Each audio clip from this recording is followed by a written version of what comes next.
మాకు పెళ్ళై 6 ఇయర్స్ అవుతుందండి. 6 ఇయర్స్ అయినప్పటికెళ్ళి వాళ్ళు ఒకటే వేధిస్తున్నారు. అత్త స్వరూప, మామ వెంకటరెడ్డి, భర్త సికిందర్ రెడ్డి, ఝాన్సీ వాళ్ళ ఆడపడుచు సౌసుల్ రెడ్డి, ఝాన్సీ వాళ్ళ హస్బెండ్, వాళ్ళ చెల్లెలు సులోచన, వీళ్ళందరూ కలిసి నా బిడ్డను చాలా టార్చర్ చేసిరు. ఎన్నిసార్లు దాచిపెట్టుకుంది. తరువాత మాకు ఒక 6 months కింద చెప్తే మేము ఇంటికి వచ్చిన తర్వాత మా బిడ్డను పంపిస్తామంటే వాళ్ళ భర్త సికిందర్ రెడ్డి పైసలు కావాలని చెప్పేసి మమ్మల్ని టార్గెట్ చేసిండు. మా బిడ్డ మాకు చెప్పలేదు, అది దాచిపెట్టింది. చెప్పిన తర్వాత ఒకసారి 25 లక్షలు ఇచ్చినాము. రామదాస్ పెళ్ళిలో ఫిష్ ఫామ్ పెడతాము అని అంటే అవి ఇచ్చిన తర్వాత మళ్ళీ నెల్లూరులో చేసుకుంటా అన్నాడు. అప్పుడు ఒక 25 లక్షలు ఇచ్చినాము. పైసల గురించి టార్చర్ చేసిన తర్వాత కూడా మేము ఇచ్చినాము, మా బిడ్డ సంతోషంగా ఉండాలి అని. అవి కూడా సరిపోవు అన్నట్టుగా ఇంకా ఇంటికి పోతే ఇది నా ఇల్లు కాదు, మా అమ్మ నాన్నది, నువ్వు నా ఇంట్లో ఉండొద్దు అన్నాడు. సరే ఈడ ఉండొద్దు అంటున్నావు కదా, నేను నెల్లూరులో ఉంటున్నావు కదా, నేను ఆడికే వస్తా అని అన్నది. అంటే తీసుకుపోతా అని 1 year టైం వేస్ట్ చేసిండు, తీసుకుపోలేడు. ఒక 6 months కింద తీసుకొస్తాడు. వాళ్ళ ఇంటికి వస్తే అన్నం పెట్టలేరు, వాటర్ వేయలేరు, చిన్న పాపను కొట్టిరు, ఇంట్లోకి వెళ్ళిపో అని దొబ్బేసిరు వాళ్ళు. ఇలాంటి టార్చర్ పెట్టిన తర్వాత మొన్న ఒక 3 months కింద గొడవ అయిన తర్వాత వాళ్ళు ఇంట్లోకి వెళ్ళిపోయారు. మేము ఉన్నాము, ఇంజక్షన్ ఆర్డర్ తెచ్చుకున్నాము అన్నారు. వాళ్ళు తెచ్చుకున్నాక ఉంటే కూడా మమ్మల్ని చాలా నానా మాటలు అంటున్నారు. ఆ బూతులు మనం చెప్పలేము, మా దగ్గర వీడియోస్. మీ అమ్మాయి కాపురానికి రాలేదు అని అయితే చుట్టుపక్కల వాళ్ళు చెప్తూ ఉన్నారు. అసలు ఎప్పుడు కూడా అమ్మాయిని మేము ఈ మధ్య చూస్తూ ఉన్నాము, ఎప్పుడు కూడా ఆ అబ్బాయిని అంటే అల్లుడు ఎవరైతే ఉన్నారో నెల్లూరులో ఉన్నారని చెప్తూ ఉన్నారు కదా, అల్లుడిని మేము ఎప్పుడు కూడా చూస్తూ ఉన్నాం, కానీ ఈ అమ్మాయి రీసెంట్గా మాకు కనిపిస్తుందని అయితే చుట్టుపక్కల వాళ్ళు చెప్తూ ఉన్నారు. మీరు కాపురానికి పంపించలేదా అమ్మాయిని? మేము కాపురానికి పంపించినాము. పంపిస్తే వాళ్ళు ఎప్పుడు ఇంట్లోకి వెళ్ళి దొబ్బేస్తూ ఉన్నారు. కొడుకు మా బిడ్డ లేనప్పుడు నెల్లూరులో ఉంటున్నాడు, మా బిడ్డ మా ఇంటికి వచ్చినప్పుడు వాళ్ళ మమ్మీ వాళ్ళ ఇంట్లో వచ్చి ఉంటున్నాడు. ఇంకా బయట వాళ్ళకి ఎలా తెలిస్తే ఇన్ని రోజులు బయటికి పొక్కలేదు కనుక మేము చెప్పలేము, కనుక తెలియలేదు ఇంట్లో విషయాలు. ఇప్పుడు బజార్కి ఎక్కింది కనుక ఆ విషయాలన్నీ తెలిసినవి. బస్తీ వాళ్ళు అంతా వాళ్ళకే సపోర్టింగ్ ఉన్నారు. ఎప్పుడు చూసారు లాస్ట్ మేము 6 months కింద కూడా చూసాము. ఇంటికి వచ్చి తోలు ఇచ్చినాము, పెద్ద మనుషులను పిలిచి మాట్లాడితే సరే ఓకే ఉంటాము, బయట అపార్ట్మెంట్లో ఉంటాం, ఇద్దరం కలిసి ఉంటాను పెద్ద మనుషులలో చెప్పిండు. తర్వాత అంతా అయిపోయిన తర్వాత నేను ఉండను, నాకు అవసరం లేదు అని మాట్లాడదామని చెప్పేసి డైవర్స్ నోటీస్ పంపించాడు. మాట్లాడదామన్నారు. ఎందుకు డైవర్స్ నోటీస్ పంపించినామని మేము పెద్ద మనుషులము ఒక 10 members వచ్చినాము. వస్తే వాళ్ళుగా తాళాలు వేసుకొని బయటికి వెళ్ళి పక్కింటి మీదకి వెళ్ళి దుంకి వెళ్ళిపోయారు వాళ్ళు. వెళ్ళిపోతే మేము ఒక 2 days టెంట్ వేసుకొని ఉంటాము. టెంట్ ఎందుకు వేసుకురని CI sir Saidul Reddy sir అన్నాడు. అంటే సార్ మా పరిస్థితి ఇలా ఉంది, ఒక ఆడపిల్లకు న్యాయం జరగాలని మేము అడుగుతున్నాము అని. మీరు ఏమైనా ప్రెషర్ పెట్టారా అమ్మా? అమ్మాయి ఒకవేళ నేను ఆ భర్త దగ్గరికి కానీ అత్తమామలు ఇలాగా హింస పెడుతూ ఉన్నారు, నేను వెళ్ళనని చెప్పినా సరే, అంటే ఆడపిల్లగా ఇలాంటివన్నీ కామనే ఉండమ్మా అని చెప్పి మీరు ఏమైనా ప్రెషర్ లాంటిది పెట్టారా? వెళ్ళండి నాన్న, ఇంట్లో కలిసి ఉండాలి అని అడిగితే సరే అని అడ్జస్ట్ అయింది. అయినా కానీ వాళ్ళ టార్చర్ భరించలేక ఝాన్సీ వాళ్ళ ఆడపడుచు వాళ్ళ అత్త చంపడానికి ప్లాన్ చేస్తే బయటికి తప్పించుకొని వచ్చింది. ఇక అప్పటికెళ్ళి మేము పంపకుండా పెద్ద మనుషులలో పెట్టినాం మేము. ఇంకా వాళ్ళని పెట్టిన తర్వాత ఈ అరాచకాలన్నీ చేస్తున్నారు. 3 monthsకి వెళ్ళి బూతులు తిడుతున్నారు, వాటర్ ఇస్తలేరు, ఇంట్లో ఉండనిస్తలేరు, మా ఇంట్లో ఎందుకు ఉంటున్నారని చాలా హింసిస్తున్నారు వాళ్ళు. ఇవన్నీ చెప్పుకోలేదు.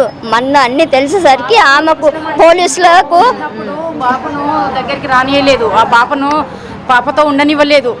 బయట ప్రపంచానికి ఎట్లా చూపించారంటే ఆ హస్బెండ్ దగ్గరికి రానియరు. ఎప్పుడో నైట్ తెల్లవారుజామున వస్తాడు. ఈ పాప డాక్టర్ కదా, జాబ్ చేసుకొని అట్లా ఒకతే వచ్చేది. అన్నం కుక్కకెట్టే అన్నం కూడా పాపకు పెట్టలేదండి. పాప అట్లా కూడా అన్నం పెట్టకుంటే ఆ అన్నం తిని తన చిన్న పాపకు పెట్టుకుంది. అంత కనికరం లేని మనుషులు. స్నానానికి పోతే ట్యాపులు బంద్ చేస్తారు, రూమ్లోకి పోతే కరెంటు బంద్ చేస్తారు.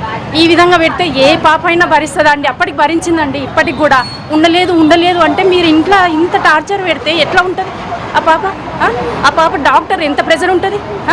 మీరు ఉండలేనని కాలనీ వాళ్ళతో చెప్పియొచ్చు, కానీ అది నిజం కాదు. వాసం చూడండి మేడం, మీరు వాసం చూసే మాట్లాడండి. మీరు అలా చెప్పించినంత మాత్రమే కాదు. ఆ పాప సూసైడ్ ఎందుకు చేసుకుంటుంది? డాక్టర్ అయ్యండి, అంత స్ట్రాంగ్ పర్సన్. మీరు ఎంత హింసించకుంటే, ఎంత టార్చర్ చేయకుంటే ఈ లెవెల్కి వస్తుంది చిన్న పాప. ఎంత ప్రాణం అండి పాప అంటే అమ్మాయికి. మరి ఈరోజు అత్తమ్మ ఎవరు కూడా ఇంటి దగ్గర లేరమ్మా, పారిపోయారు. ఎవరు కూడా కనిపించట్లేదు, ఇళ్ళకి కూడా తాళాలు వేసుకొని ఉన్నారు. అంటే రాత్రి పోలీస్ స్టేషన్లో చాలాసార్లు పలుమార్లు 10 times కంప్లైంట్ ఇచ్చాం మేడం. సిఐ సార్ గారు దానికి ఏం రెస్పాన్స్, ఇన్లీగల్గా నువ్వు ఉంటున్నావు అని సిఐ సారే వచ్చి అనిపోయిండు. అనిపోతే మా బిడ్డ 3 days అన్నం తినలేదు, అప్పుడే ఏడ్చింది. మేమందరం నచ్చ చెప్పుకున్నాము మా బిడ్డకు. మొన్న కూడా వచ్చి కంప్లైంట్ ఇస్తే మీరు ఉండొద్దమ్మా, ఇంట్లో ఉండడానికి రైట్స్ లేవు అని అన్నాడు. ఒక్క పోలీస్ డిపార్ట్మెంట్లో ఉండి అమ్మాయిని అన్నాడు. ఇల్లీగల్ అంట సార్, ఇల్లీగల్ అంట మేడం. పెళ్ళైన భార్య అత్తగారింట్లో ఉండడం ఇల్లీగలా మేడం? ఆ రోజు నేను కూడా ఉన్నా మేడం. నువ్వు ఇల్లీగల్గా ఇక్కడ పోరాటం చేసి నువ్వు లీగల్గా కోర్టుకో అంటాడు. అంటే ఇంకా అత్తగారింట్లో ఉన్న వాళ్ళందరూ ఇంకా కోర్టుకే తెచ్చుకుంటారా మేడం? భర్తతో ఇల్లీగల్ ఉంటారా? పెళ్లి చేసుకొని అవన్నీ లేవా మా దగ్గర ఎవిడెన్స్? నువ్వు ఇల్లీగల్గా ఉన్నావు అన్నాడు. ఏం సార్ అట్లా అంటారు అని అంటే, మీరేమన్నా ఉంటే కోర్టులో తెలుసుకొని అని అన్నాడు.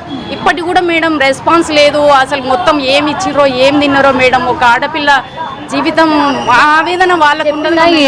సూసైడ్ చేసుకునే ముందు ఏమైనా పేరెంట్స్ కి కానీ మీకు కానీ ఏమైనా ఇంటిమేట్ ఇచ్చిందా? ఏమీ ఇవ్వలేము. ఆ వీడియోలో ఆమె చాలా బాధపడుతూ బాధపడింది. బర్త్డే పాప, నిన్నది పాపది బర్త్డే అయితే ఫ్రెండ్స్ తోటి బయటికి వెళ్దాం అనుకుందంట. మా అక్కను కొంచెం బయట డ్రెస్ చేంజ్ చేసుకుంటా అని అక్క బయటికి రాగానే రూమ్లో లాక్ చేసుకొని డ్రెస్ చేసుకుంది. చాలాసేపటికి రాకపోయేసరికి ఇంకా భయపడిపోయింది. ఇట్లా కొడితే ఇంకా పాప లేదు, అన్కాన్షియస్కి వెళ్ళిపోయింది. అప్పుడు మా బ్రదర్ ఉన్నారు అదే టైంకి ఇంట్లో ఉన్నారు పైన ఉన్నారు.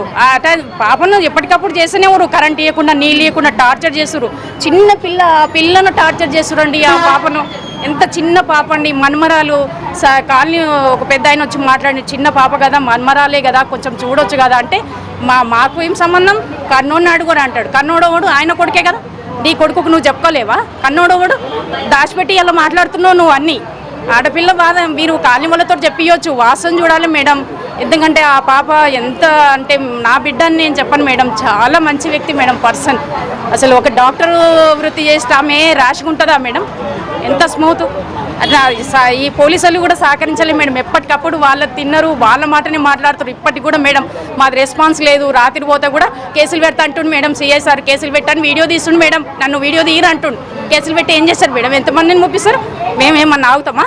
మేము కూడా చూస్తాం పోలీసులు. మీరు ఎట్లా కేసు పెడతా అంటారు దౌర్జన్యం? ఆడపిల్ల మా బిడ్డ ప్రాణం పోతుంటే మేము ఆగుతామా మేడం? చూసి ఉండాలా? అదా మీ రైట్స్? పోలీసులు ఇల్లీగల్ అంటాడు మేడం. సార్ సమాధానం చెప్పాలి. ఇల్లీగల్ ఎట్లొచ్చింది? పెళ్లి చేసుకొని వచ్చిందా? ఇల్లీగల్గా ఎట్లా అన్నావు నువ్వు? రైట్స్ లేవన్నాడు.